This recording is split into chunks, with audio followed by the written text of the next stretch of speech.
Dear viewers, I'm Nirmala.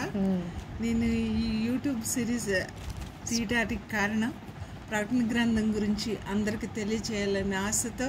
ఎందుకంటే మనం రాకడికి చాలా సమీపంలో ఉన్నాం కనుక ప్రకటన గ్రంథం అందరికీ తెలియచేసేయాలనే ఉద్దేశంతో నేను ఈ యూట్యూబ్ ఛానల్ ప్రారంభించాను.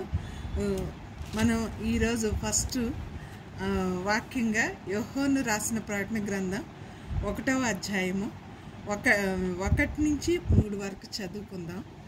యేసుక్రీస్తు తన దాసులకు కనపరచుటకు దేవుడు ఆయనకి అనుగ్రహించిన ప్రత్యక్షత. ఈ సంగతులు త్వరలో సంభవింపనయ్యున్నవి.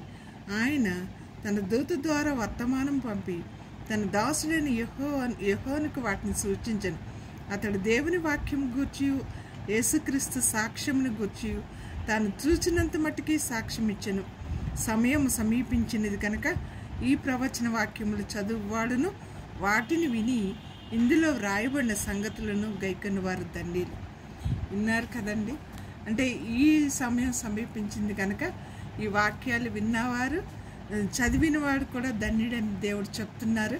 కనుక నేను ఈ రోజు నుంచి ఈ ప్రకటన గ్రంథ ధ్యానాలు మొదలు పెట్టాలనుకుంటున్నాను. నా యొక్క ఛానల్ సబ్స్క్రైబ్ చేసుకోండి అందరూ.